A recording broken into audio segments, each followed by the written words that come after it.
Roma, pai kusarengal pai galabangal, natungal inde pai gangal nanda ede ya paile. Ansalbina mama diu. Lang Roma artiri ka Facebook ne. Musipe yang wambelandaru de osaino, wako berko potinda kon punyata ayande kadiye baby na be ave famo dira. Musipe kala do video do ko yo partage mo ko ati kontao. Weltano den be suka be kalat. Weltano den foni kemenge. Miyota yonghala. Nyande go on jala foni kemenge awona lando. Tawatara ko foni kemenge woni president. Sabuna be wi. Wokotawa ga kusenda o ebata geba. Sabuna tagoto ugara geba musina du moruka edu ngeledi. Wato kandu don depi yanki den surunyu depi jibui katawata hande kambe CNRD iden tindi holli ene suka be lady di.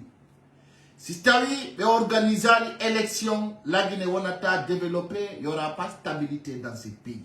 Kon woni en tant que Mamadi Doumbouya Jo ido hande kadi itido.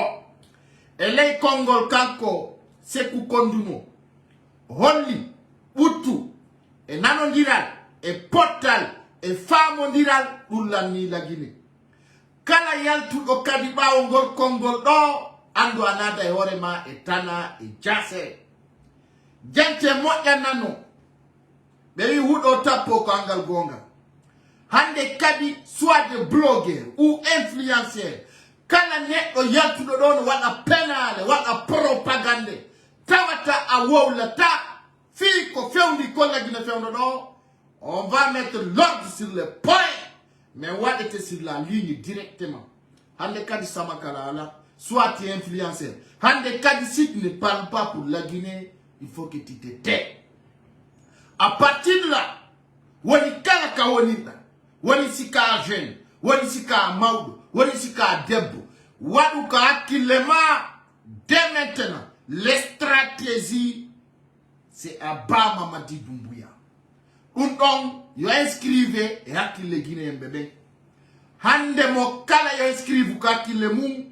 Mamadi Doumbouya wana o légitime mene. Wana o lando men ala kadiwa o déplace de au débat. Maintenant quand nous donc Gorgou et Tchouchal et Kotalian de détermination et Sikuno Kambe et Yantina Isitermi Gendi Amultam. Mais Andin Tinna no Mamadi Doumbouya avant que ça soit trop tard. Hande ta okala wondo wolu defi dialogue. Ande ko nafigi suma yondino. Kala wondo wolu defi dialogue en République de Guinée. Aisi ko bengang yobe yaltu kalini. Sinadum ko yetu dembe ko nafigi. Kala netdo mo yido no wola fi dialogue. Ende la Guinée ko Eskorojo Fernandejo, c'est une personne qui se bat pour son intérêt personnel. Aujourd'hui on parle pas de dialogue en Guinée. Le convexi pouvoir on yore Fernande. Kono hande berewa ye yimbego fagina ngol jama ko dialogue butinka. Fo yi manditike kanko bila vogi o dogule dindi. Parce que kanko o fami ka diplomatie ko yo dialogue wade labudo mame jokina arme ko nadindira Doumbouya hara goto men minotato. Dum ko clair net. Mi ana no balde no feki minio mo fenanio. Wala jodi te plateforme, wala télévision, wala qui ce soit, en faisant des propagandes, soi-disant la France est derrière Mamadi Doumbouya, c'est faux. Kona yonganda, hande on andai. Wato katawi, et welkanto Omar Sissoko Embalo, le président de la République de Guinée-Bissau. Mais oui, kala kasito maala gaino waju, andata ko woni konderto. Kala pullo, wala kala Guinée. Andulo no fala utwe portal enderle di la Guinée no dua weltana de embalo ko bitdo gorko kala ka wawda wonde hor lady di say alla no weltani e bitdo worbe be o tagibe bitbe worbe be alla tagibe ni mo weltani be wi alla yilete si konungu yidama neddo wana darnde walla bandu am yala nay Afrika hari emmeɗani heɓugol wallowo la Guinée ɓuri Umar Sissoko Embalo.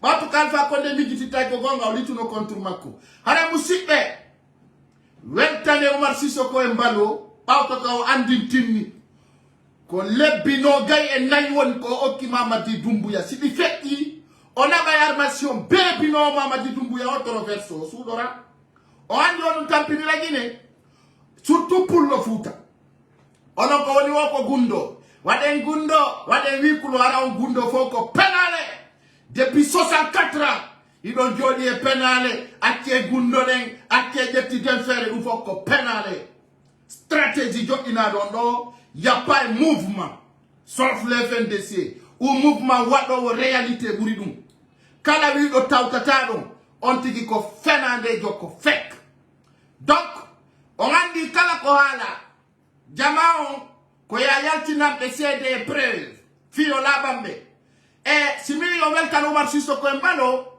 Nafiko Embalo tout simplement aujourd'hui on lui remercie beaucoup pour son courage pour son détermination mi andintinamo ɗo kadi ko iga makko wona sahi binnede nder la Guinée yimɓe makko wona warede ore fenade pour leurs intérêts personnels mi haalanay ɗo kadi Embalo e kala neɗɗo wonɗo ɓawo makko fuɗɗori président Macky Sall yo andu ko leñol mo wona sahi binnede e ore fenade e ore beppale ka tawata ala ko hikki sina fenade ɓiɓɓe fulɓe ɓen Afrika ma yewtongol kongol ngol hewta e kala hulɗo haalude ɗum a huli wowlugol gonga ɗum no haysi ko homɓo tigi de hande kadi Pullo Fouta en acci ha hewti ka miiru ɓe duñi en ha en waɗa i faktu ko wawi nder leydi la Guinée tawata susta wudutude alors je dis haala nen e kadi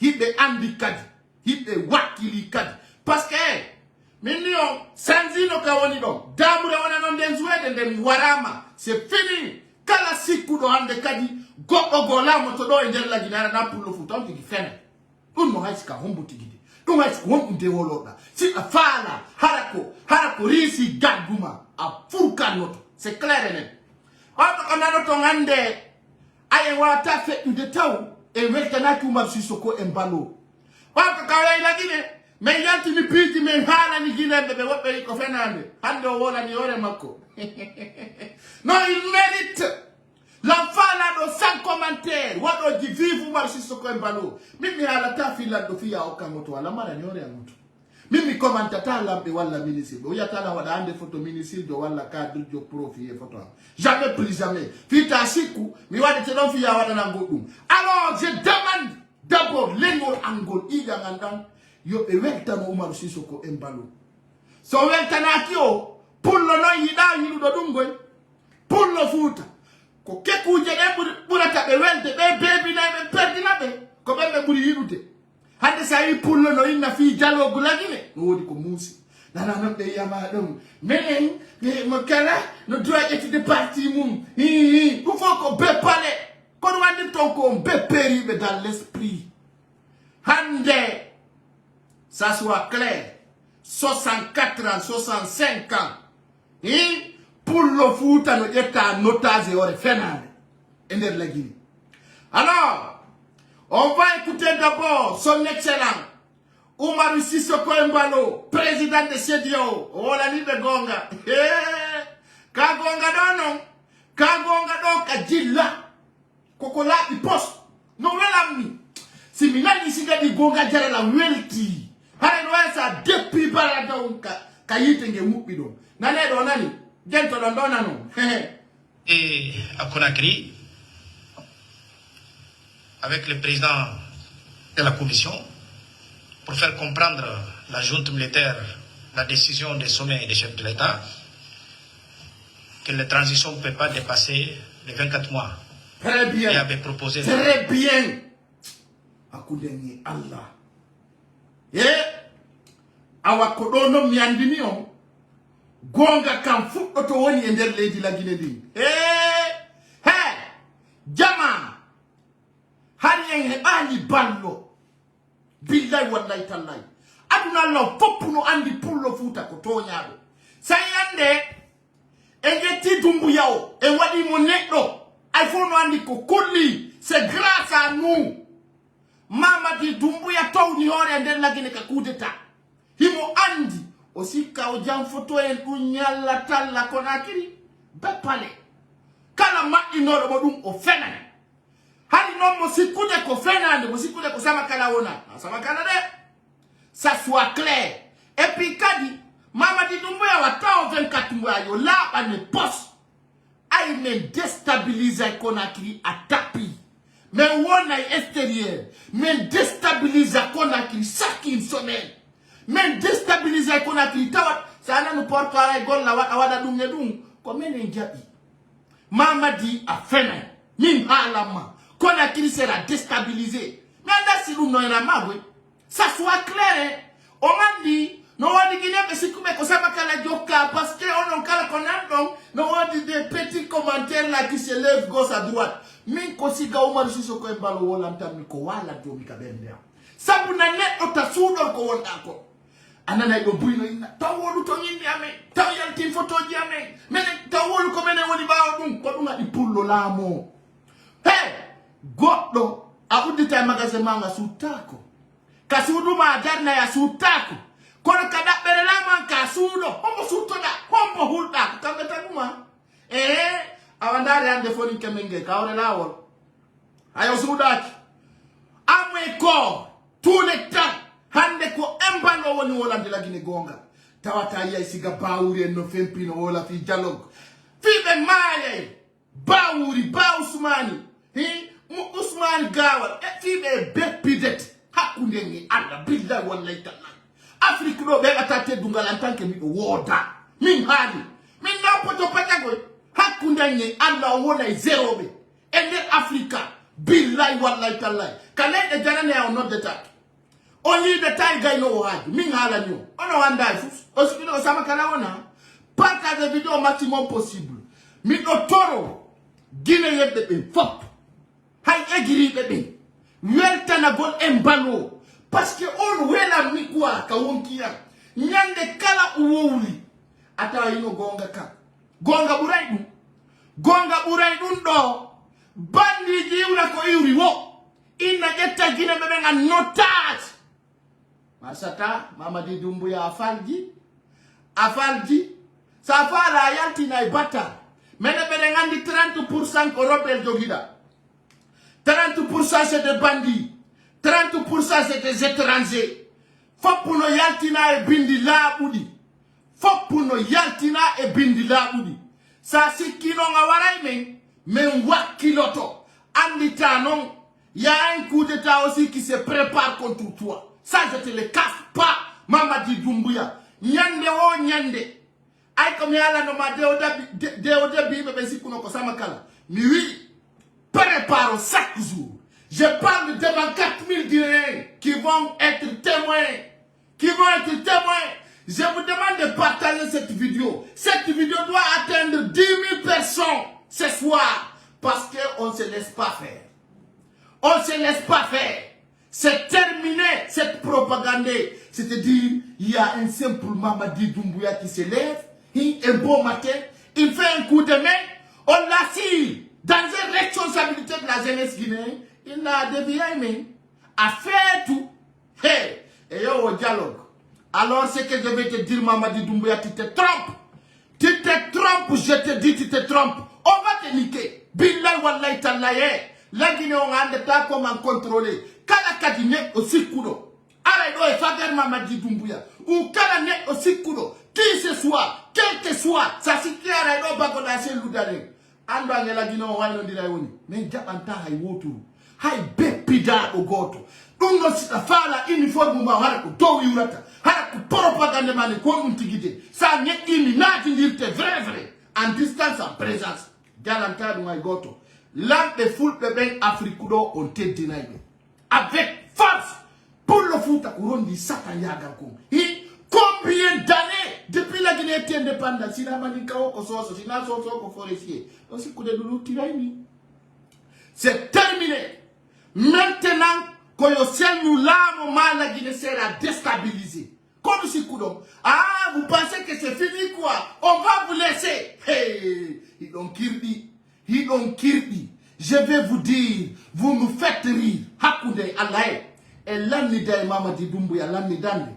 kanko tigita o jotto ngalda o jodoto o ngalda e balo mi halante do lagine fappuno wonamma hande alamo wonana e balo Afrique fappuno jetti fima na ko Macron ngari kongo e ton c'est-à-dire ko gonga ko woluda ko Macron kadi sini Macron oui je suis d'accord et puis ko duweni Macron ça y a des deuxième mandat faut no andi ça des deuxième mandat fatti la pétition awade do nanon Congo Umar Sissoko Embalo Allah wadu barkema Umar yo Allah nebine lamu Allah fawe jang Umar Sissoko Embalo stay ko biddo pullo halal Allah ta ganno ma fewdu yeso ma Umar yo Allah jonne la mo asa ay ka fala da Umar Sissoko Embalo si tawi ko mi wonata ko Afrique no heko yo Allah jonne dole kala ko fala da yo Allah lati wa akum fa yakun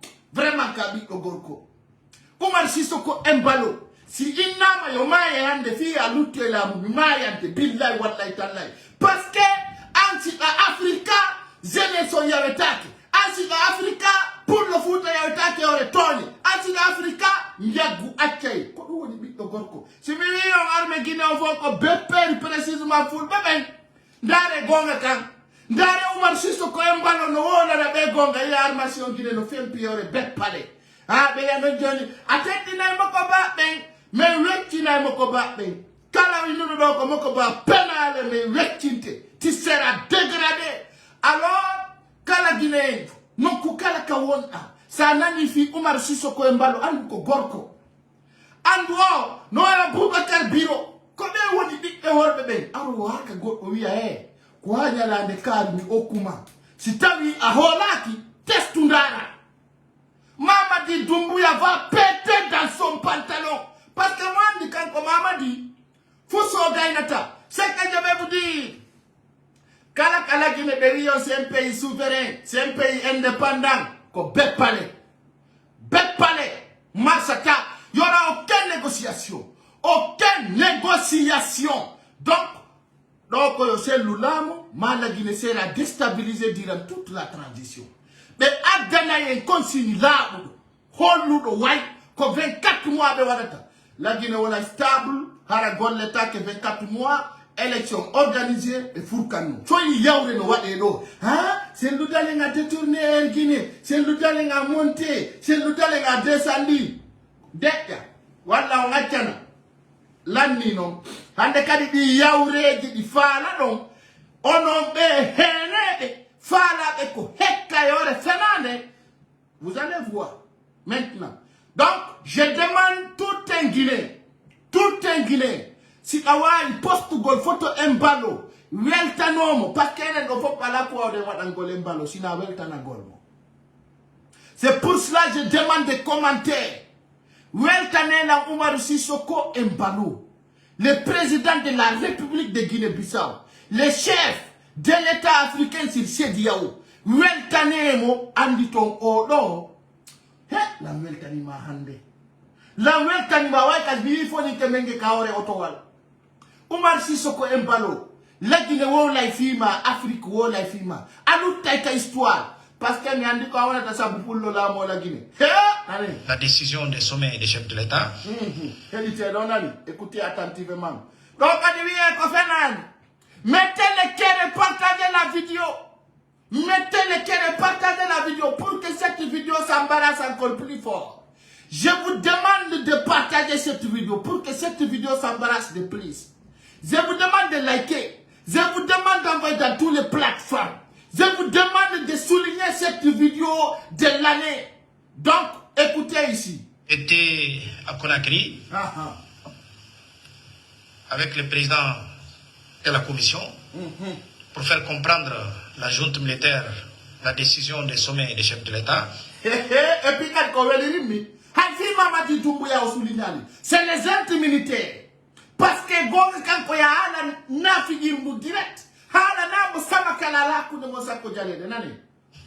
que la transition ne peut pas dépasser les 24 mois. Eh Allah! La Guinée, ils ont fait un pays. Je suis pour 36 mois. Mais pour 4 ans. Eh? Adama. nanedo gente moja na nonjama nami woni wonde donc président Embalo Allah ara la vie était no doyesa j'étais embarrassé j'étais fait un câlin parce que tu es un homme de place il faut que toi Embalo franchement Ngande tu mérites de tout tu es paradis dans ce monde billahi wallahi tallahi popo gine ngowi kanko fekkata ko gongale yala no nganti do bi jinjani no ba FNDC awa jama ko do ben nata ça va péter directement ça va péter kono asuto da parce que je suis opérateur économique ko fire à partir de là ko fire était à Conakry avec le président de la commission pour faire comprendre la junte militaire la décision des sommets des chefs de l'État que la transition ne peut pas dépasser les 24 mois et avait proposé les 36 mois. On a réussi à les convaincre. On a fait les mêmes choses avec Burkina Faso. Bientôt, la ministre d'État des Affaires étrangères de Guinée-Bissau va partir au Mali pour rencontrer la junte. Et après moi-même, je serai là-bas pour discuter avec nos frères maliens. Je pense qu'on va arriver à un accord parce que c'est très important qu'on finisse avec la transition au Mali, en Guinée-Conakry et au Burkina Faso. Allah Rabbi. On a le convico. Wala Guinée, belandi d'ailleurs Mamadi Doumbouya feu. Si Mamadi Doumbouya lui yau tailini wongol. Konobe na tarambo matrahi. Si mama Embalo. Franchement, hande tima goûté. Franchement, I love you. Umar Sissoko Embalo. No batti arida woda quoi. Billahi wallahi tallahi. Et après moi-même, je serai là-bas pour discuter avec nos frères maliens. Je pense qu'on va arriver à un accord parce que c'est très important qu'on finisse avec la transition au Mali, en Guinée-Conakry et au Burkina Faso. Et je peux vous dire aussi, il est déjà sur la table. Oui, on prête attention. Force anti-putsch. Forme de force anti-putsch. La ilaha illa. Windom miton fila Guinéon. Ka force anti-putsch ici non. Windom miton. Allah ko naati dirobe Dumbuya o asika ko tirikas. O holli kanko. Awa Afrique la mama non. Kodo be na nouvelle Afrique. Kodo be na il est le temps, il est le moment. Il est le moment que la Guinée savent. Si les gens pensaient que Mamadi Doumbouya va s'installer là-bas comme un escorpion, quand vous pensez que Mamadi Doumbouya va rester au pouvoir avec son sacrifice Satan, awa Allah ma wolani magonga owiuma e forme de militaire be hara non la ko yoton ko force spéciale ko anti-poutis be woni wadde c'est-à-dire les militaires mais non il woni Allah ko excellent ordinaire awa ko foti e ko weli no arde la Guinée abe Afrique wela woni no ko do be la nouvelle Afrique pour en train de penser à créer. Et ça va permettre que tout le monde comprenne que... Écoutez ici. Il est déjà sur la table. En création d'une force anti-putsch. Pour en train de penser à créer. Et ça va permettre que tout le monde comprenne que nous sommes en plein siècle XXI. C'est inadmissible, inacceptable de coup d'État. On ne peut pas penser que pour arriver au sommet de l'État, c'est un fast track. Non.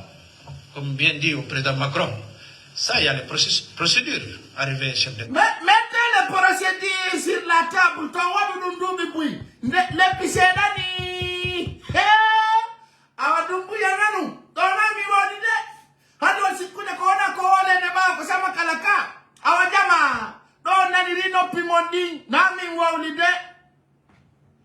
Nami embalo hali o harabe wada yar me nyadi jirobe dumbuya dumbuya nan wala si abarki na go kuni yola no made adato ta ko selu dale ko sama kala wonda sama kala asikuno marsi alors ça va taper tu as tapé poteau L'État c'est un fast track non comme bien dit au président Macron ça il y a les procédures arriver chef d'État donc il faut qu'on soit tous républicains c'est le peuple qui a le droit de sanctionner les dirigeants. Ah oui. Oh, pas un poutiste comme Doumbouya. Pas un poutiste mal intentionné comme Doumbouya. Hein? Qui se lève son mampin. J'ai pris quelqu'un à notation. Terminé, cher Guinéen. Alors, Habbe Nyande o e Nyande. Mais on ne peut pas dire, ah, France, nous soutenons Mamadi Doumbouya, million ko bepale. Les peuples sont complices, tenant en considération les niveaux. Mais, c'est avec ça qu'on doit faire. C'est pas avec des coups d'État militaires. Concernant Mali, je suis sûr et certain qu'on va trouver un agenda de la CEDEAO conformément à la décision des sommets, dernier sommet de Accra.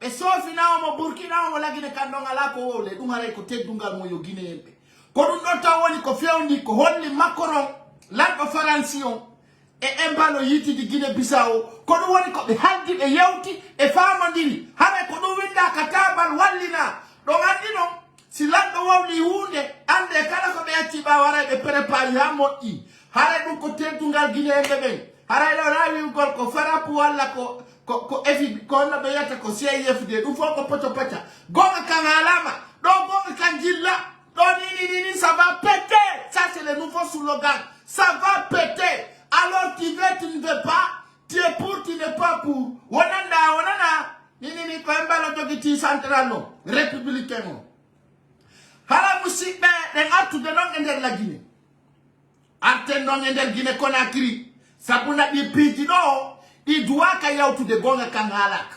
Ko ma gonga kan wanti tinne lady konugu dimonda entier humpito. Sabu na bu yaura li o video do. Donc, ko yo dine me famu. Allo.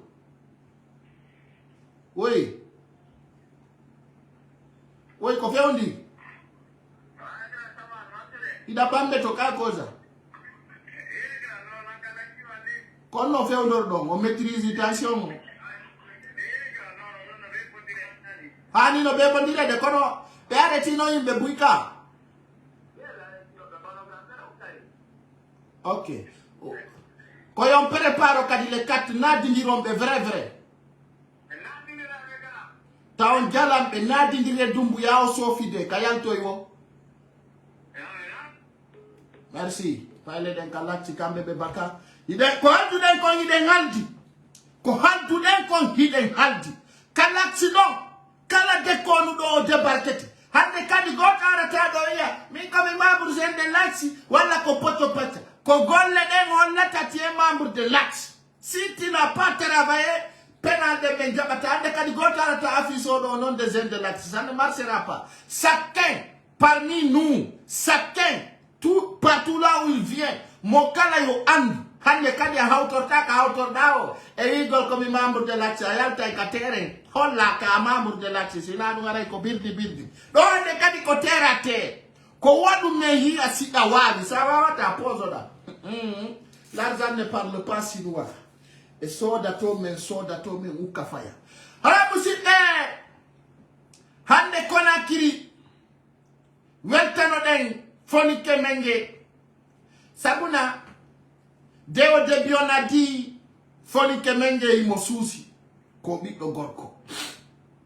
fonike menge ko atiko ola mo to la Guinée sabuna chuchangalo maringal e experience makon holla nyande go ka fonike menge la moto be jala de mo bus nyande go yai fonike menge lando je vais vous dire ça sergine ser compatriote comme mo fala yawade ko mi radi lambe buy na ko min jidin Conakry fowde commune din Conakry ha hande rada ki lanto sina commune de Ratomao ko commune de Ratomao déstabiliser Alpha Condé déstabiliser Dadis Camara radi Alpha Condé radi kadi Sékou Ba Konaté ko même kadi communauté déstabiliser ta Mamadi Doumbouya actuellement en téléchargement. Ça n'a pas commenté.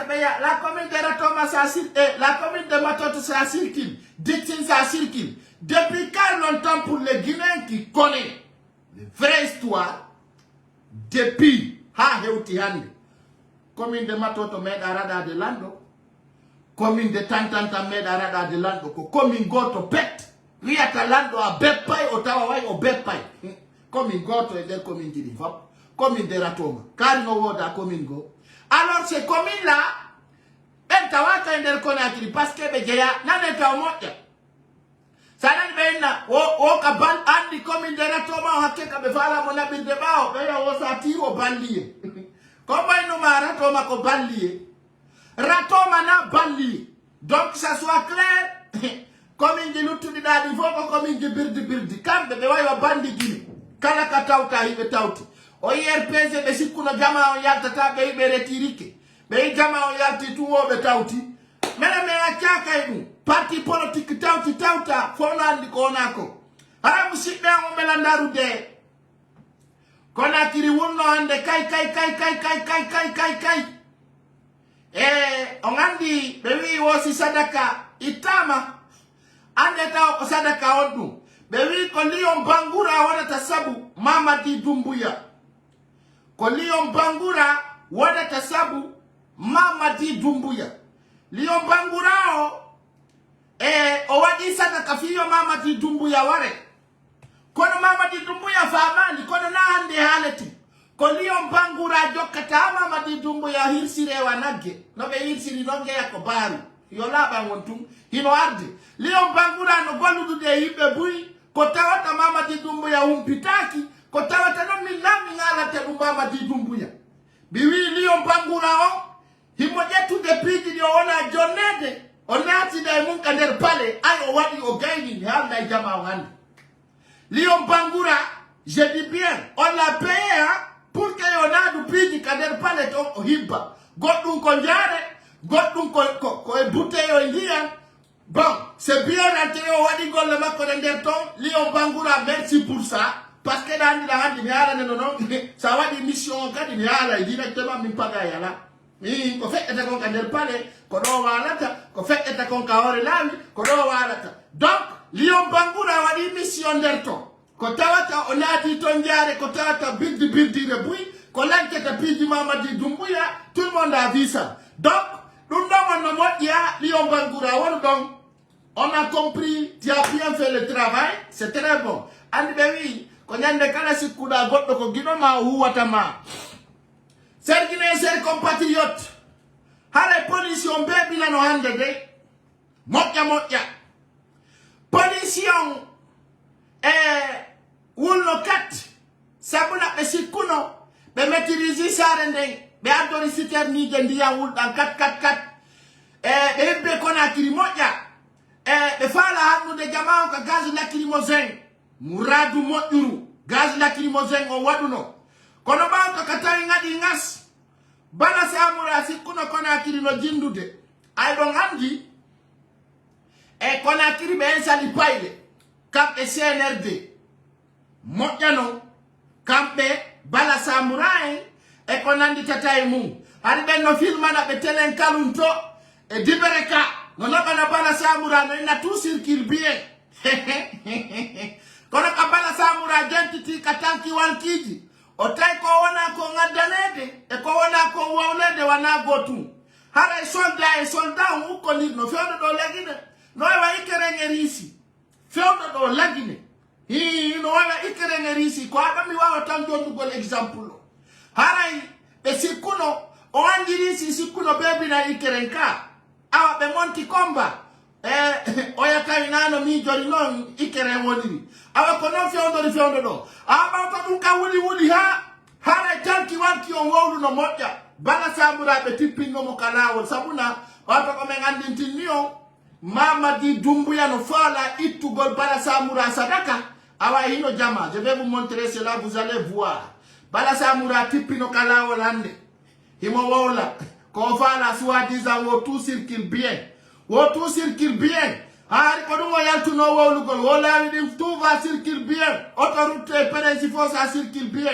Hari kodumo tipodi. Kanko Bala Samoura. Kono bauto kaotari. Fondo wola ino dundelton. O yalti kawade lawol. Nyon la aussi di ma fait do. Otai ça ne circule pas.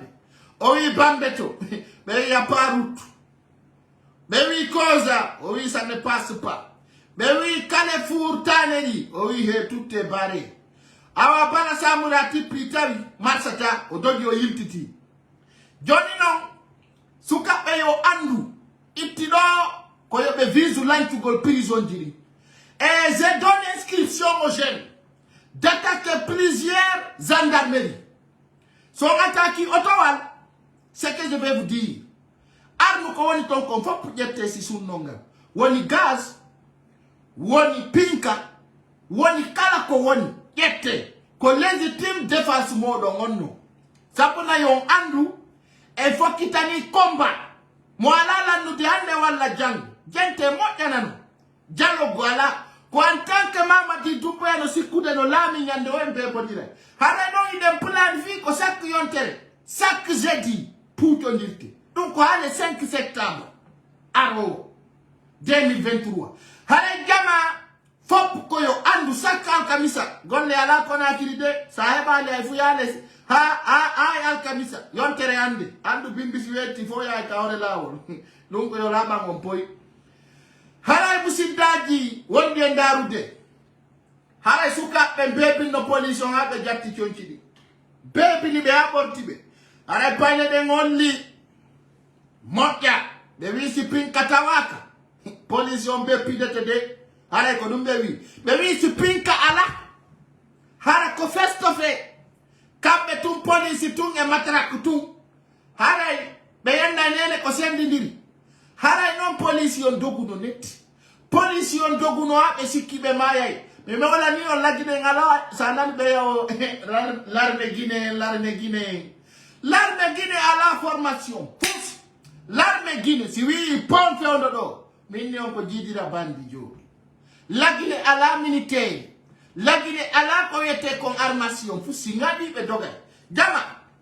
Ngadu no ngadi. Police on dogi akite ni hey. Kodo yaka ande policier de no borto ala ba yako civil. And yo be yed. Pere fu jino wedi go. Ka be bek pili policier be borti de la bi poste.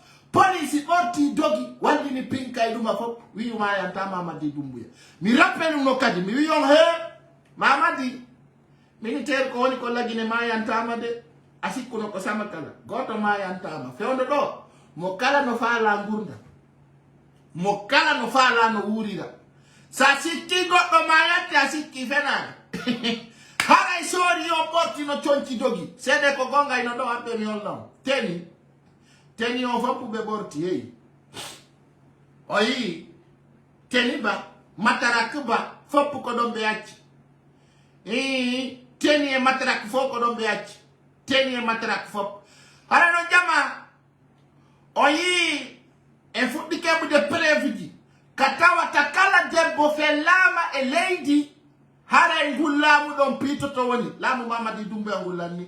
Darebe do be felli be ka koyngal e ore fenande sonna be fella e koyngal e ore fenande précisément à son folia. Be felli debbo ka koyngal bandere nene Mamadi Doumbouya no duana kanede o foto do. No do nene Mamadi Doumbouya on ngadi zorda nga ronki. Kono na bi do mar don ko bandi. Nene bandi no ngala bi do. Awa hino ko zorda mo ngui sonnajo dare. Mamadi Doumbouya yo autorise yo finkari lowe debbo felle dum do yane hore mon ko be watti non wo ko bal perdi di teleji do fop ko hollete dum e ladde ben Afrique do fop déjà président Oumar Sissoko Embalo hendi ke photo président Macron yi président Macky président ben Afrique do fo yi dum do ko violation hulbini do droit des femmes ono be rewbe wowla be fi droit des femmes ka social media hiɗon duwa ƴettude o photo ɗo hollira yewta fimu hara nayno ko droit de sexe ko droit de femme donc e ɗum ko teddungal e moɗon hara musidɓe Sare Conakry nden sofuno hande ha ɓe yaltini ɓeɗo ɗon andi ɓe ka on anditi ɓeɗo ka ɓeɗo no na ɓe fo jaɓi yaltugol ɓe kadi yaltuɓe ɗo ko yewre kala hamɓe jaɓiri yaltirgol Mamadi Doumbouya duñuɓe puusiɓe yo ɓe yaltu force spéciale ji ɓeɗo non 30% e nder maɓɓe ko rebelle ɓawto ko anduɗo laamu Alpha Condé ngu fof ko ɓe woni e warde les forces spéciales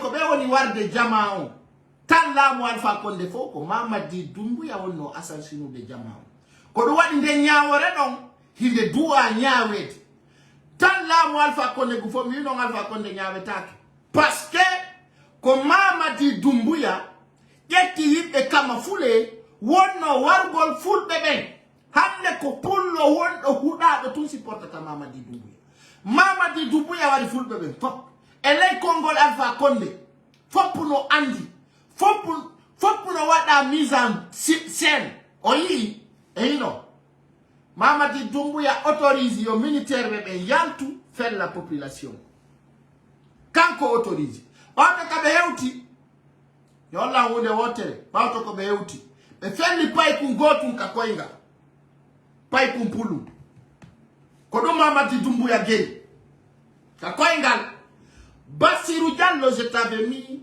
en garde démission sa démissionnali ɗi probléme ji ɗo fof ɓe faway ɗe hoorema ɗo no gande ɗo yo ñaaw ko feƴƴi 2009 2007 hande onon tigi woni warde yimɓe ɓen hino ndaare baali réel ka koyngal paykunku baali réel directement ɓe fellimo pon kono sukaɓe rekilali ndaare regardez cela ndaare ɓe no assassina ɓiɓɓe yimɓe hore fenade hara jama on no anni ko Mamadi Doumbouya woni ɓawo mum ɓawto ka souligni ɗen Mamadi Doumbouya infiltri rebelle ɓe makko ɓen ka manifestation mi wowlanno hanki mi noddama source laaɓuɗo kaɓe yaltini 2 pick-up Tissot DFDC ɓawto kam mi andi tinni jama mi noddi foni kemenge ɓe yiltini ɓe infiltri militaire ɓe tawoɓe hino ɗo consigne ji maɓɓe ɗin hino jama de force spéciale waɗaɓe ka nder armée ton o yiɓe ko ɓeɗo adda ko fella yimɓe ɓen celui-ci c'est un lieutenant un caporal chef de m'excuse un caporal chef ndaare mo moƴƴa oɗo no tawa e ko felli hande yimɓe ɓen o yii ɓeɗo no infiltra e nder yaltuɓe manifesti ɓen hiɓe infiltri ɓeɗo ko yalti felli jama o hande et pourtant on avait prévenu Bassirou Diallo ko satti o ta jaɓude police o watto an uniforme militaire awa hande ɓe yaltini ɓeɗo ko tawata jama o souligni hino c'est un élément de force spéciale wonɓe ɓawo Mamadi Doumbouya felli jama o harana gaz lacrymogène de balles réelles e hinoɓe vous voyez des unités ko tawata guine ɓe ɓen no andi fimu harayno ɓatto ko ɓe beɓini police on sukaɓe jattuno teñiji ɗin watti c'est très bien haray sare nden ko ni fewdori haray noon sukaɓe no weltana ɓawto 4 manifestation kala ka manifestation waɗi sukaɓe wawa hen sunnande pick-up puwal ɗum ko alhamdulillahi rabbil alamina ɓe worɓe no wakkili kala ka manifestation waɗi ɓe nadidira e pick-up puwal no moƴƴi kala ka henɗi ɗon pick-up po nadidire c'est très clair ɗum ɗo affaibli laamu ngu kadi mi toro on hunde wotere sukaɓe no sunnirɗon on pick-up ɗo ni so hawri e station sunne so hawri kala ko hawruɗon ko tawata koko sumata sunne station aéroport o andi kono waɗi simayni on attaque station ji ɗin ko crise national water. Parce que plan gini ko ma famu. Hande no hendo dongal pick up wado ni sunu dongal. So what to know station go. Hare no laba ha mo ha. C'est-à-dire que nous avons ta police nationale. On nous sommes attaqués station gini. C'est ce que je vais vous dire. Crise carburant wada. Ngayite upanje donc kadi. Ngeme mina problème. À partir de maintenant, à partir de 4 de ce mois, soyalti. De faire lion gaz la kilimose. Koyon hupinge station direct. Koyon an tout yalti non pop go on pak hupi non dogo ngachondo. Suma haroita. Kono wato komadi kasara jiwada. Nambara jihupi ni kotawata kola haula. Ongani se station hupi ara nafi ataku golo wone teka. Koyon eto siwi pop. Station ngombambetu. Station ngong aéroport. Station ngong kala ka station woni koyon hupi di fop. Chitawi londo andi. Si station hupi nama. On wateta kender nyalla wala bande didi. Hara donc ko crise carburant total. Tawata si manifestation ngolani. On passe de crise de carburant. Ko stratégie wadoto.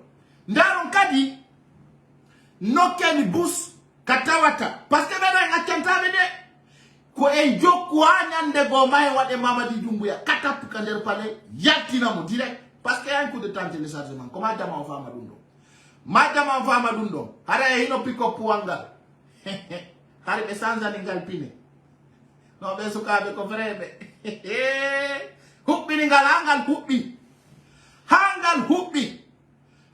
jappi goy France ma do weltana golle moddude hey o armation do marana yore mo sukabe ande kanje don yalta on andi be jogiti gaz la kirimose si be feri ke on gaz fero don be gaz si be feri ke on kaje fero don be kaje si be ottino direct ko do woni ko si be yi po don po on dara jon si fa mondirtaki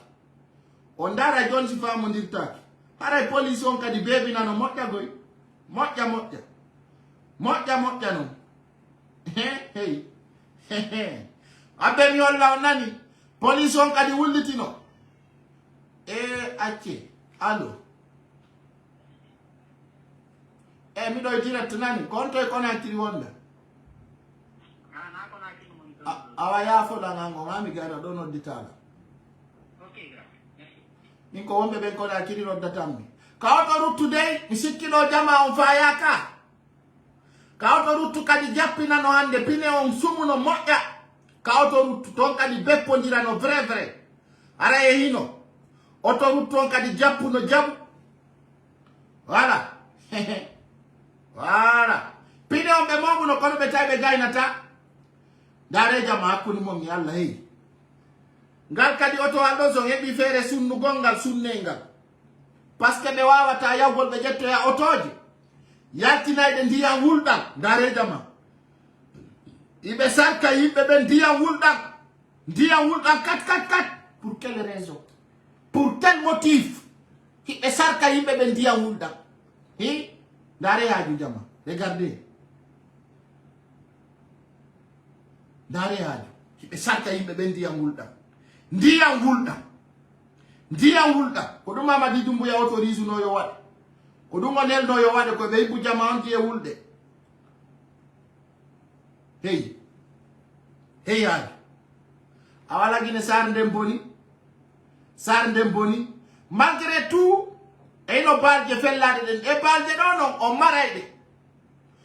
maray balje fellade den fo kala hoccudo bal walta fero e hino on yi gaz la kirimose ha kander kurji mbebe minne o yalto kander kurji to hey o maray mar ko fop mare nyande go ando to ko inite ombo jonnano hey haaju nde sare boni nde sare Conakry halkitike few hey pine on nokkano kono halano pine on sunna Mamadi Saba pété regardez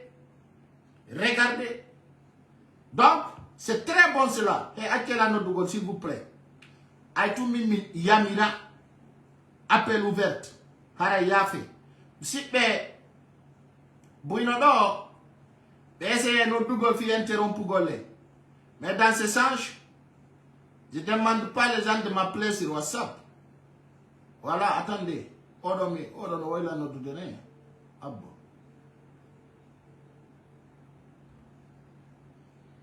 Allô? Oui. Quand nous faisons des cimetières, nous faisons de l'eau. Bon, le fait que mais des manifestations, bon, ça a été chaud. Nous avant tout d'abord, nous avons camarades de FNDC, nos collègues de Sekoumar, Bernal, l'équipe en faux, mais wakil no tiki jamao yalti manifesti normalement. Tiki non, il y a eu même quand même il y a eu des blessés, mais quand même jusqu'à présent nous n'avons pas eu de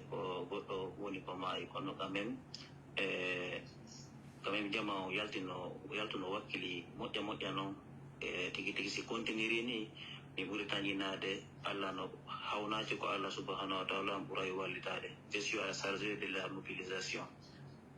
Ah, comment on baby no police on? Ah, mais puis oui, mais bien puis no moja bon police même pousse no mais rééquilibre mais surtout au niveau de Bambeto Cimenterie, c'est nous qui règne ici. Mais dans Cimenterie do mais règne do moja non parce que doit me faire le même haïba le réel.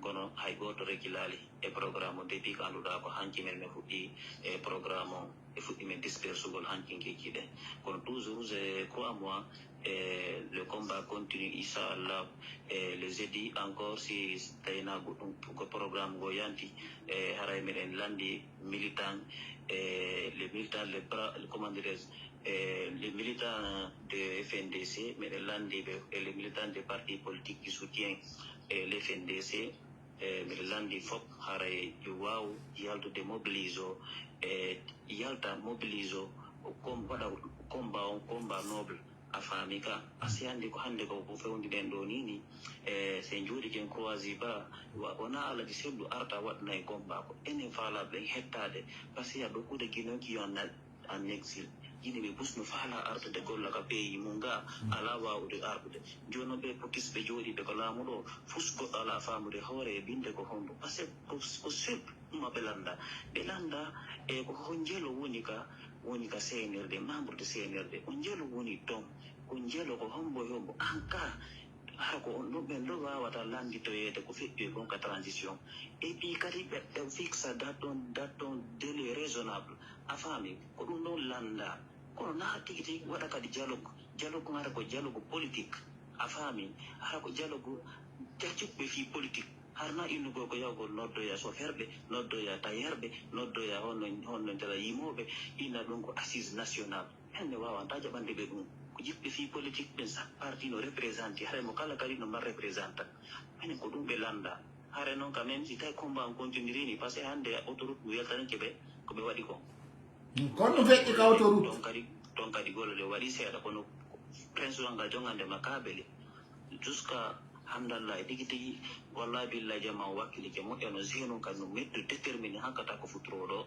haka komi nata ɗo joni ara tigi onon kadi wonɓe sendutude kumpitte ko woni mannade ga ko réseau sociaux wo dartaniɓe gonga aray surtout an pay kon sare tola guiɗo fulɓe on ɓe men yiide ɓe no manno encourage zeno haray meɗen tori Allah subhanahu wa ta'ala yo waɗu barke mon ka woni ɗon ton Allah waɗa hijabu e moɗon e ka woni ɗon ton haray menen kadi torano ɗum men Allah yo Allah o ko men polgal e hoore ɓe laamiɓe ɗon haray ko ɗum ɗon. Ok, merci beaucoup.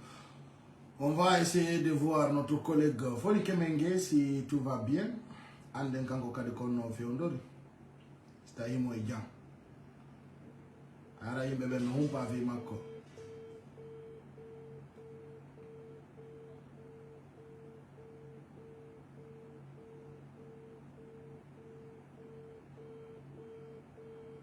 il va nous rappeler.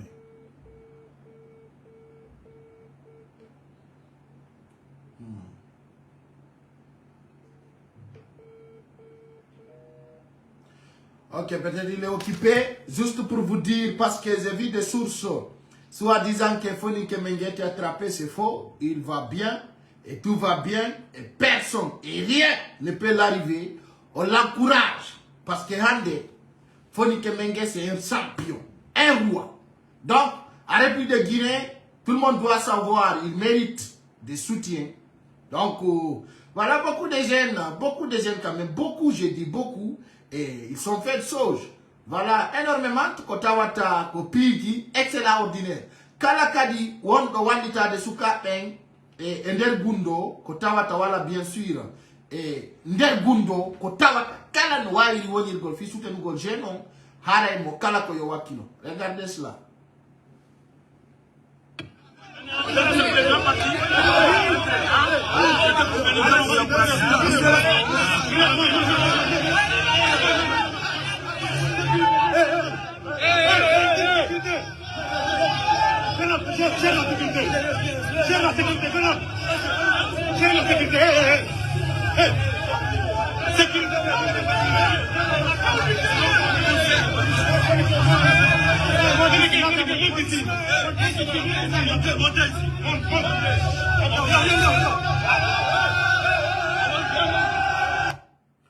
C'est ça. Les jeunes, à partir de là, cette stratégie est très bonne. Yosuka et Wakilo, mais sécurise à Foni Kemenge. Quand on est taoulé, c'est un leader. Donc un leader ne doit pas être kidnappé. Un leader ne doit pas être pris comme un individu. Donc, Hande Kadi Mamadi Doumbouya Andou, soi-disant aux forces spéciales, nos serviments, voilà nos servoudemo, voilà nos gardiments, yo Andou Kadi, à partir maintenant, il ne peut pas kidnapper Foni Kemenge comme habitude. Yo Andou Hande Kadi soldat en Kalax, il ne sécurise Foni Kemenge à 100%. Donc à partir de maintenant, l'acte doit mettre un uniforme de tenue militaire. Tawata Hande Kadi Foni Kemenge no garde avec des matraques. Parce que nous sommes comment Diama aux femmes à partir de maintenant, Foni Kemenge doit être un roi. Tawata Simoyal tout il est sécurisé comme Doumbouya. Vous comprenez? Katawata Hande Kadi nyet yata. Hada yobe qui n'a pas nommé Wawata. À partir de là, Foni Kemenge doit prendre cette charge. Cette position d'avoir maintenant des gardes rapprochés. Hada na nous bon kotan ou tan. Hande Kadi au doigt qu'à l'église de Yo Andou. Toute la Guinée croise ses bras sur lui. Faut pour nous croiser Guité Moudeng et Mako. Hande ko kanko ni leader on ton. Si oui, pas, qu'on a des tests que Foni Kemenge arrêté ou pas. Maintenant, les jeunes qui se motivent, qu'on yon ba Foni Kemenge sécurise au Moburini, qu'on tawata yon andu. À partir de là, jusqu'à le départ de Mamadi Doumbouya, qu'on kanko Foni Kemenge oni KDS. Ah, non, qui dira mon frère yon. Donc, c'est là, tout un Guinéen doit contribuer de cette lutte. Affrontement faut couturon. Guinée ben fop surtout qu'à l'action. On souka ben yon andou ko si amari hore si ya. Ça ya ande be wali déstabilise gol IFDZ ko parce que c'est nous dans les woni gibani hore mo. Tina no wanda la no fi parti politique ala ka wole de la Guinée. Donc on souka ben ka FDC. Tous les membres wote be en République de Guinée. Kala Foni Kemenge yata hande, he don't do a gol pick up wal motel. Pick up puje yao de joy. Tawata si Foni Kemenge yama no yang to de tao. Kwa SNL de tao hula. Harako paille le vrai. Il doit faire ça. Normalement, il doit avoir 5 pick-up et Tawata Kamako. Garde te bimbi et nyalor ma jema e kikide. Haraka aussi begi de ande a sobe nata manani. Ande Foni Kemenge na wala no do okede da on tu nange pite pick-up wali abe. Donc, je demande la communauté nationale et internationale de passer à cette message, de servir Foni Kemenge de garde parce qu'aujourd'hui il est menacé. Il est menacé. Donc si nous n'avons dit, il y aura beaucoup de leaders d'opinion qui vont rentrer au pays. Donc il faut qu'on mette ça sur place. C'est quelque chose qui est très important. Si c'est un RDC qui, il menace comment on appelle, Foni Kemenge, c'est impossible. On ne peut pas l'arrêter comme on pense. Ando hido, si debu no fere nangu gol mo benanga mo kono be hidu ndo betange, marsata.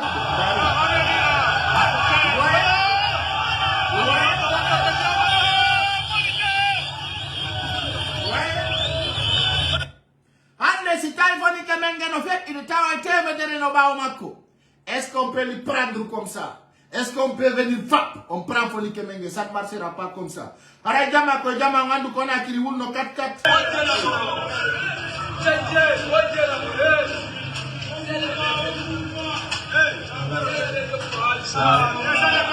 Ce sont les éléments du Baka qui ont ici, vous êtes le nom du Kankalefou, ils sont envoyés des forces spéciales. Des forces spéciales, d'Aredo. D'Are.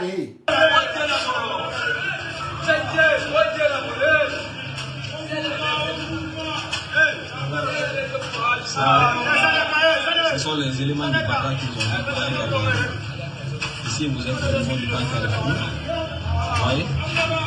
Militaire avec des kalachnikovs en pleine manifestation pacifique. Voilà, c'est ça. Quand Bandi mardu de l'affaire, Bandi, regardez cela. Dans les pays qui ont été faits, hey. On y a donc. Pour adonner nos manteaux. Quand là, il n'y a pas de volume, on peut diser. Et voilà, attendez, je vais vous montrer une autre.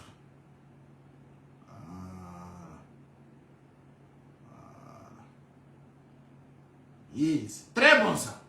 Très bon. Chaque manifestation, quand il y a de gaz, très bon. Motia ronki. Donc, nous sommes pour. On est d'accord. Ah, mais comment ça? Qu'est-ce qu'il... Ah, on a dit quelle vie est-ce qui? Attendez. Ah, Benani. Nani wa maudo warama. Yanda nongonto.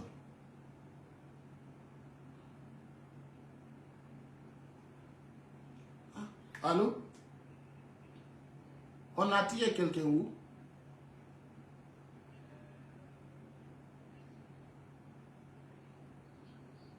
Ah d'accord, il n'y a pas de problème. On s'appelle. Mais il y a quoi de neuf au palais? Ok, donne-moi des consignes. Hein? Merci.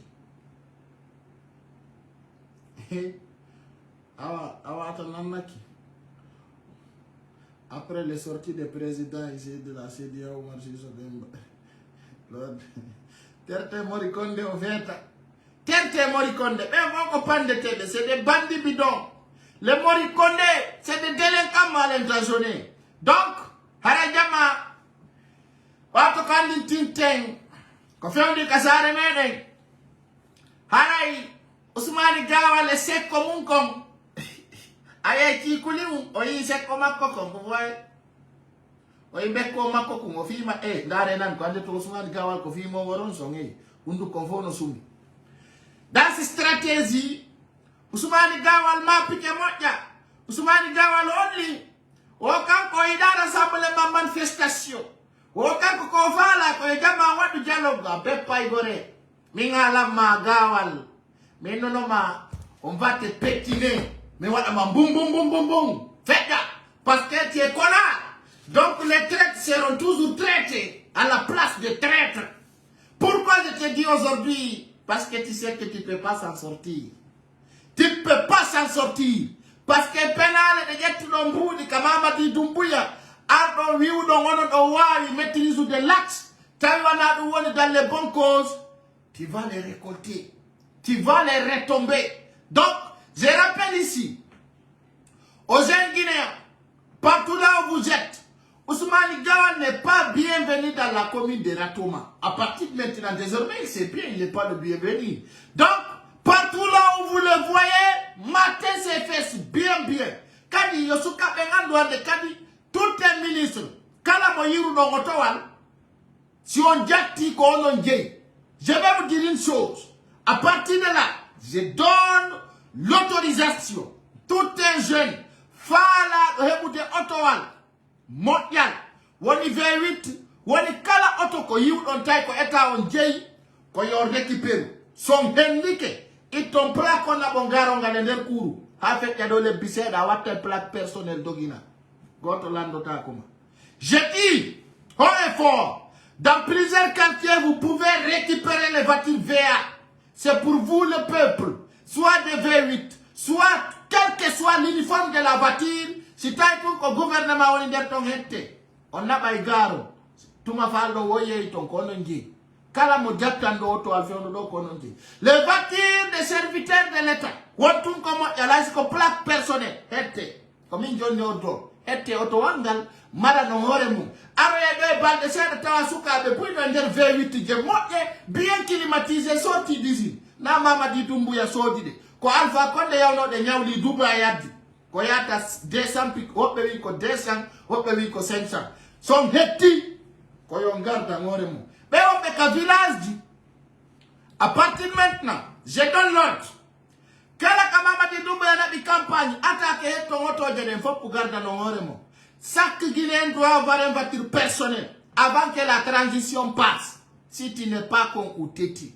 J'ai dit, chaque Guinéen, quel que soit ton uniforme, si tu n'es pas faible, tu as une autorisation d'avoir une voiture personnelle. La transition do, et tout. Tu as vu, quand on doit dire auto, soyez sorti de port, jatte. Comme une Johnny Ordo, on va dire non, mais c'est Johnny Wade. Soyez sorti de port à partir de maintenant, récupérer. Soyez autowal, sorti de Tantang à partir de la transition d'eau. Soltawi bateau mar, no dari, comme il y a yet.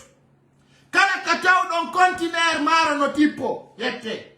Kala katao don conteneur parti no tipo, jate. Comme il y a une autorisation, on ne peut pas vivre comme ça. Et là, ni commerçant et opérateur économique, on t'a actif. Maintenant, si ma dit la vie pas, on y autonotype, c'est comme il y a dit tout. Quand la nuit, on y a un copain qui s'est arrêté. Très clair. Mais, hey, Katirpina, ça n'engama, il y a un copain qui s'est arrêté. Ça n'engama, ben, il y a un tawa ou l'oubé, tawa ou l'oussé. Mais, quand il y a un copain qui s'est arrêté, un anda qui est victime. C'est comme il y a un copain qui s'est arrêté. Hande kadi, Guinée Njoron qui temperende, ay commerçant on ha itot, kanyum ko yadu maro ay sino pire de kala kati paete. Ton jabu sori on jatta, hino woda. Ko le bemmo, ay no me korta on jatta, c'est le bon moment. Alors je donne, voilà, Abdoulaye Kula, bien réussi, comme il a la main, ay ka fotu no denda. Tipeda, da wa yadu de, e jober di moki, kala ko yongaru bang, kala pato na unkunta don. Nangu gol moy pitu gol orde ngeledi kalpe de yana toy kay di joto hubbi no yaw dum ko zero c'est très clair la Guinée kono yaroto kipe kala kayido site no zuyane be kala kataw do be récupéro be na yo minebinde ko wi gol ka wiete kado yi ko de moy mola ni tara sofi ni mo banto pe do yo yi motara jonni gongo tera sa mo vup champion yana to indo da chabu hubbi na auto maya ko anji ko jawdima kala auto alla bangal lagine ko non je onon payle den kalax hande kay tawto wal jindu do har para brise maggal sofina ko piji didi ko het tongal ma lanto para brise o yeso e baaw ko dum mi jonni ordu mi wawdu no kadi mi yande kadi Dumbuya taw juulutu juma e der bambetu mukko hara janno dara kala mawdo duwani do Dumbuya yo alla tippin kayare ma jandude ara benguma faala kam kala mawdo jodi do wi Allah wadu barke Dumbuya Allah lamu makko motto Allah tippinane kayare yo Allah fawe musu nyije hara uduta sekko kon sakko nyama directement dungande kat ko no waw kala mawdo torido Allah woddo warde fulbe yo Allah joddi o e lamu yo Allah fawe musu nyije musu no piara nana ta ko be worata ko parce que onon konon tuware te don yara nedi kala mawdo bantudo jungo mum fewti Allah wi no duwanade Mamadi Dumbuya yo Allah fawe musu nyije fawe ma musu noppi hara nanata jakata parce que kala wi no wonda yo ko hudado men hudete kuddi bini menele kala ko meneli Allah jabe Allah no habbori men ni kene gundu hakkunde Allah kala kamen noddi Allah no tome donc hara jama ko clair net kala mawdo woni soso woni maninka woni forestier woni pullo kala mawdo ƴettuɗo jungo mum fewti Allah fi Mamadi Dumbuya Allah fawe kayare jandude hara yado a wawata na fi juula walla salligoɗa c'est clair jaɓe amina ko ɗon toni Allah yo Allah walle en Allah walli yo beɓodiri ha gonga feyde très clair jaɓe amina ɗum no haysi ko ɓe magol hay ko be madwani Mamadi Doumbouya Allah yo wonɓe yo Allah fawɓe kayal jani hulɓiniji fawaɓe musuñije mufu noppi Allah fawɓe montanede ndiyan ɗan lannata fawaɓe sino guine donka e ñasidin kala suka jokkuɗo Mamadi Doumbouya no woda penale no andi sukaɓe no warede yo Allah fawe tana kasara hulɓiniɗo tawta kala ka yawɗa haraɗa aña bebineɗa hawawa Ousmani ñeelo harande ɓe yiyama ɓe yennama kala kadi toro sukaɓe fop remarque hande kadi kala fawɗo photo Doumbouya e page mum ko interdit ka endroit public ji à partir de maintenant boîte de nuit lounge endroit public fop kala ka yiɗon wonanɗo Doumbouya bebinemo très clair kala ka yiɗon suka à partir de maintenant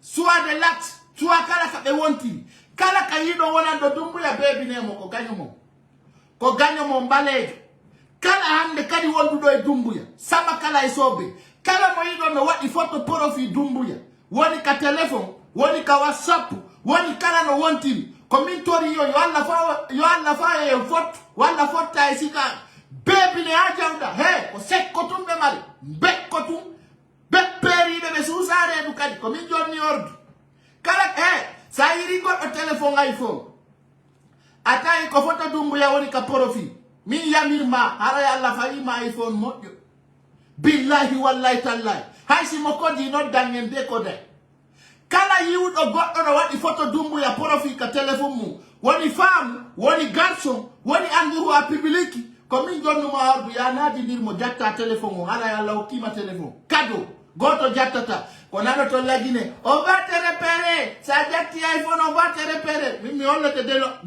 délocalisa téléphone on automatiquement min jonnuma ordu Allah no fawma ɗum hakkunde Allah hey taw huɗo hoore mon e sukaɓe taw yaltu ñallal ngal fof feeroɗon gaji lakkiri mose wonanɗo Doumbouya jinda ka quartier ɗo hay siko ka galle makko ngabbotomo alerde wartata beebinon mo ayona jatton piiji makko ɗi he ko ɓenta ɗon mi recherche yoto angal balɗe tati balɗe nayyi lanni hay siko pileji ɗi o yeeytay donc ɗum ɗon ko min jonni autorisation tawan jaɓaɓe hande kadi kala wonduɗo e Mamadi Doumbouya yonti woni senti menacé donc ɗum c'est clair et net wona gaɗa wona gani haray ko ɗum yamiri siɗon faala lagine ton on bippay ay koma beppon lagine ko ɗum son mapi ɗum ko haaju mum son mapaki ko haaju mum ko autorisation très clair woni kala no wontirɗa woni quelque soit ton uniforme kala wonanɗo Mamadi Doumbouya ko ni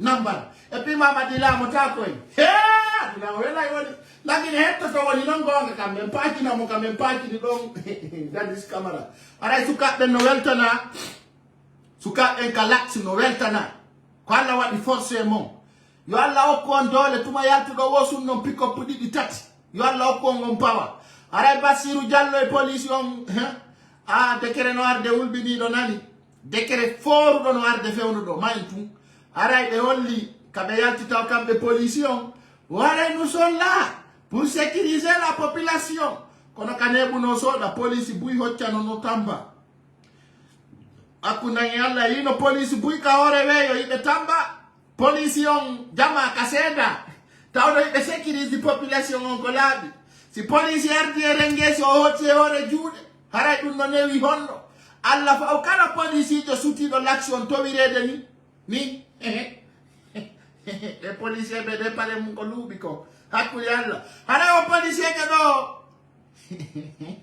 ɗo hakkude Allah Guinée sama ɓe tirede photo haray jama c'est très bien bebingol police ayon harma no windi ka deftere pay kusare sa bebini policier jo ala bakatu ko baraji tummarɗa kala kadi wiwɗo ɗi vidéo janɗo nangitiro yala ñande go yo Allah sunne yite jahannama kala jooɗiɗo miijaniɗo lan ko boni ay ko gongal woni haalude ɗo yo Allah fawe kasara e nambara par ce que wonde huɗayo ayo ala barki kala wonanɗo Doumbouya yo Allah beebini vrai yo Allah fawe perdi si ko auto électrique jogiɗa yo Allah naadu ndiyam e nder maggal hara ngal huɓɓata télé ka visible ka boite ɗon hara a démarra e tungal suma yo Allah defe ma courant ka galle ma hara bankita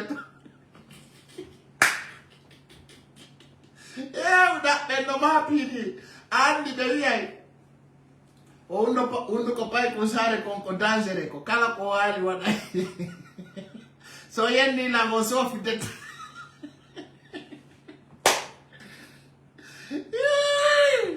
no hande lagine no weli vrai lagine no weli wayti juri hakkunde nyalla e sukabe harbe jodi ki kacudi abe ronti be tawi marsata hudado ko ma tumbe bondiri sa hebi golle hudado ko yon sofondir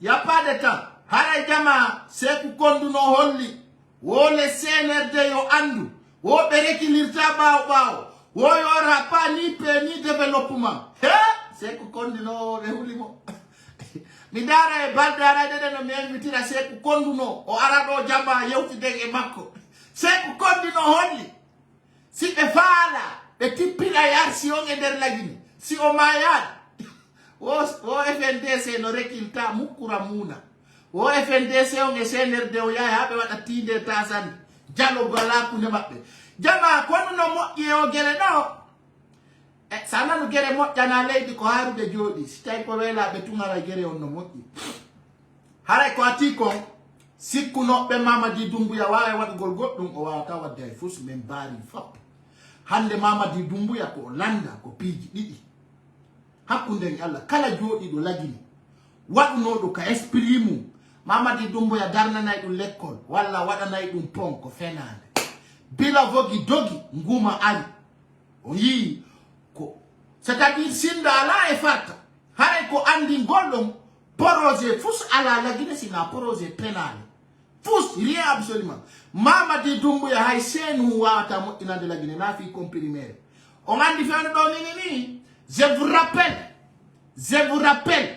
vous rappelle Mamadi Doumbouya ka fewndi do ko wujjugol tumoni golle makko kala ka projet on nani fi o comprimé no wawle o comprimé ko kala no ka poro nanti demu joma comprimé yeyo bi dettu mbudi be hetti comprimé de mabbe de be yeyde kono lagine ko mafia ko trafic flagrant fewndo ni Mamadi Doumbouya jonnama mbudi di mi arota wolo gol inde mun dans la semaine prochaine fi den comprimé on nani manifesto gol fi den comprimé on nani go ono wala honto surso comprimé kanangano négocier comprimé akita bala samurai mobi kalis ko yoni adi comprimé on nati ino ton comprimé de wiete de l'exa ino ton comprimé de façon fond Mamadi Doumbouya yo be atunata ay wendi ke mbudi ko bandi fewdo mo sodi appartement di montano mi do andi fimu kono Mamadi ya yurmi la ka Alpha Condé kam holluno don nyande go Alpha Condé yurmi Mamadi alla fayi ma pardi e kuddi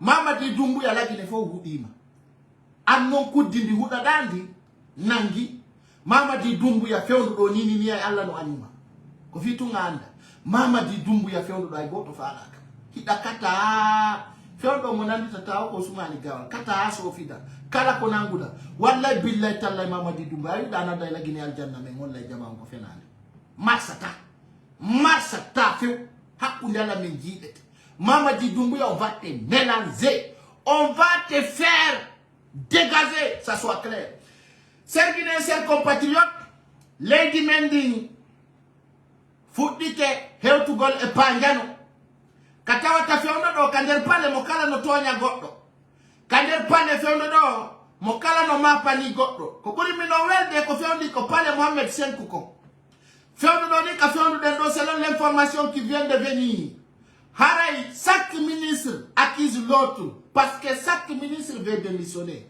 et only ministre be fawni ni hino mobo ndiri hôtel Kalum précisément ka salle VIP oui ora non il est mari rendez-vous et 23h ka pale Mohamed Senkou haray no Bassirou Diallo kanu holli do kala no wonirta e kala no wontirta kanko Bassirou Diallo autorisataire goddo wala kanko unité makko mo Jonathan e uniforme uji di haray kanko o yamira police jo ay goto yo tiru population haray ko dum kanko Bassirou Diallo holli Bassirou Diallo ka sal VIP o wi no tippeno jawre finkarion on est là dum intervenuto o wi ko matrak e ndiya wuldan e gaz lacrymogène ko dum o yamiri o ka burto e do wo kanko wona responsable haray Bassirou Diallo mo pawle ma de yalta si da wada jam acca be adda don ko leri go kadi be wada don saja bali e wona don dara ko be fawata makon hala non kanko bala samura